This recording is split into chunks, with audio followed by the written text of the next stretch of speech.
I've decided to give one of my lovely subscribers the knife at the end of the video. Because you see, for me, YouTube's always been about giving and receiving. People take their precious time to make videos, and then I gain knowledge, entertainment, news, inspiration. And so this video, in a way, is my little way of giving back. And if it all goes well, maybe I'll keep doing it. These are old, rusty blunt files. Basically tools that can't be used for the original purpose they were intended for. The idea is to take something old and forgotten and make it into something beautiful and something that will be used by somebody around the world, loved and cherished. Now, I know before making it who the blade is for. I've chosen somebody, a subscriber who's commented, because that's the only way I know that you exist. And so I have a username, the tone of their comments, and if they have any videos on their YouTube channel or playlists, I've got a sense of their interests and their likes. Now, this isn't a competition you can enter.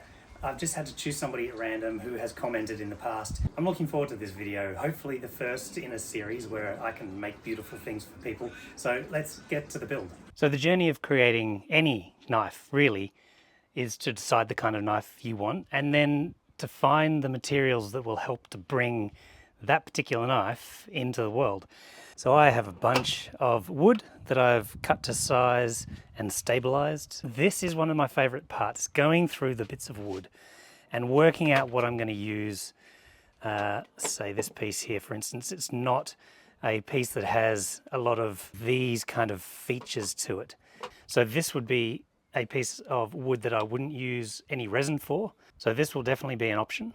But then we have other bits with some very lovely patterning in them. And these will obviously require resin to fill it out as a block. So this gives a whole different story to the knife itself. And then we have the steel, obviously.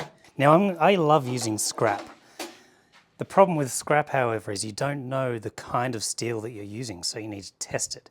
There are a whole lot of different types of steel, old files. Some old files have hardened steel on the outside and cheaper, softer steel on the inside. So I think I'm going to go with one of these. These are Wiltshire, Australia files made sometime between the 1940s and 1960s. And the steel is excellent.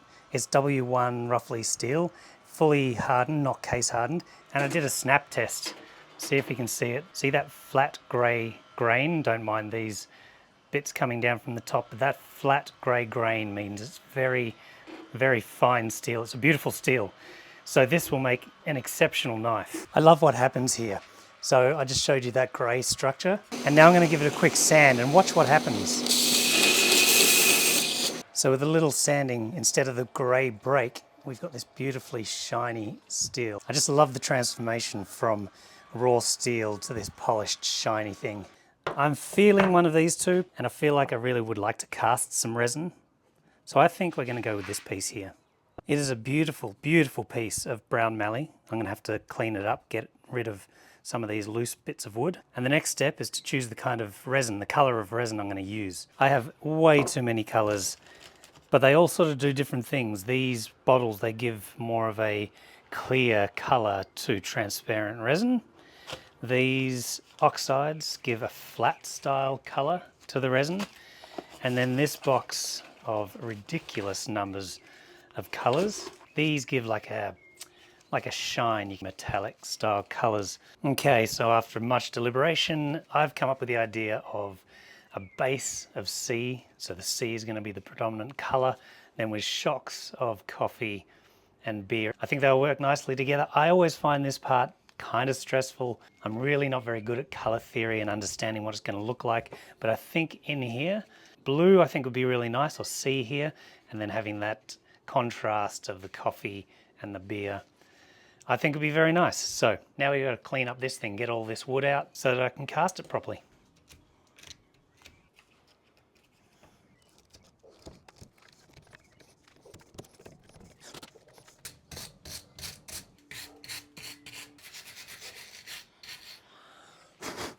And then we have just raw wood ready to take the resin. I'm going to mix 50 mils of the hardener, 100 mils of this.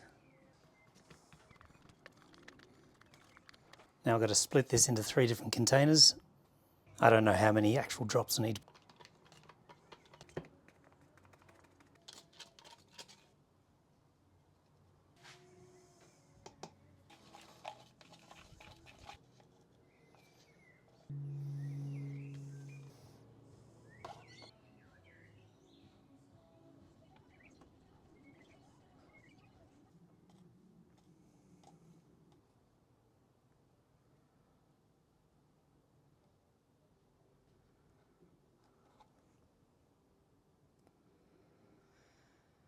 get a bit of swirl going on.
So unfortunately the steel that I was using, the old file, cracked. Old steel just sometimes does this, and I'm now vowing never to use old steel again because it's super frustrating. It's awesome steel when it works, but so frustrating when it doesn't. I didn't get it on camera unfortunately, but I'm moving to a newer piece of steel, so you'll see the bar that I'm using changes in the next couple of shots.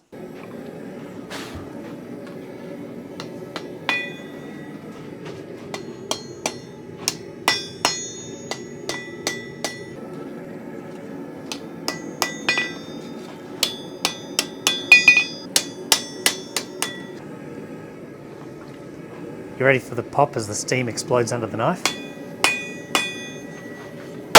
Oh, that helps to get the deeper forge scale off.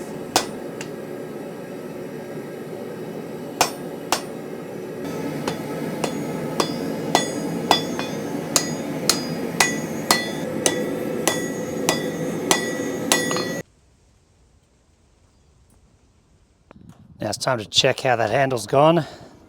So I always leave a block of resin, just the leftovers. There was a lot in this case, but I leave a block of resin so that I know inside here that the resin is set. Sometimes because of the weather, it can take longer to set. So leaving this here means I know that the one inside there is 100% set. So let's release the pressure. This gets pretty noisy.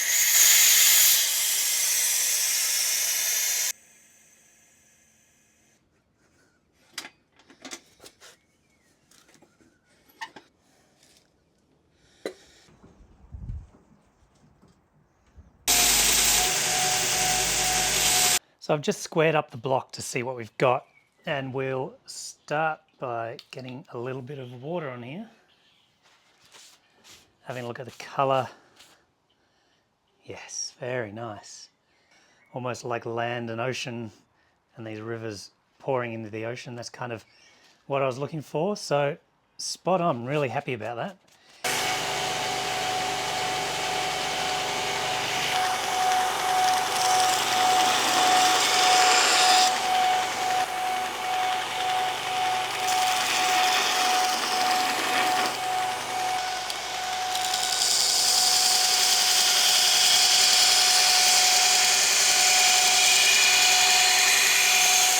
Right, quick check-in.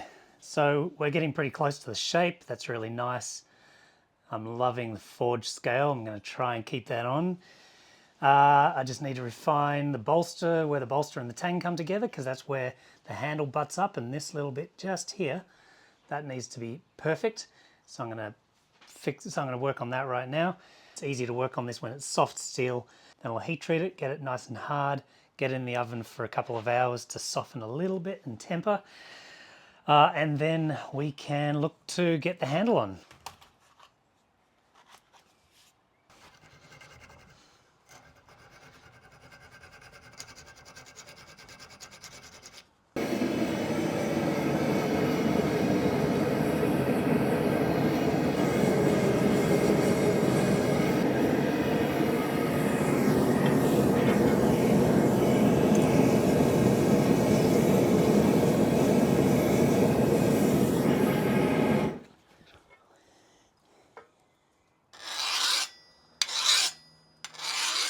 So unfortunately, between right now and the next shot you're about to see, some time has passed. A bunch of my footage got corrupt and I deleted the originals before I realized. So you just missed a bit of gluing up the handle and starting to shape the handle, but you won't feel like you've missed too much, so let's keep going. So the handle's nice and glued up. Now it's time to shape everything, finish it all off.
So nice. And finally, here's the knife. I'm really happy with this one. It's got this beautiful handle. I think the colors and the shapes and the way that the resin and the wood come together, it's just beautiful, nice and shiny. And then keeping all this nice forged texture on the blade and just grinding away the bevel area. I'm just loving the shape of this knife. So this is going out to one of my lovely subscribers, as I mentioned at the start, and that person is Jimmy CTV, at Jimmy CTV. So I'll reply to one of your comments, so even if you haven't seen this, you'll know. And I will give you my Instagram handle so you can DM me and we can sort out getting it to you. So congratulations, it's been a wonderful project to make, and I hope you all have enjoyed it, and hopefully I can do this again. See you all in the next video.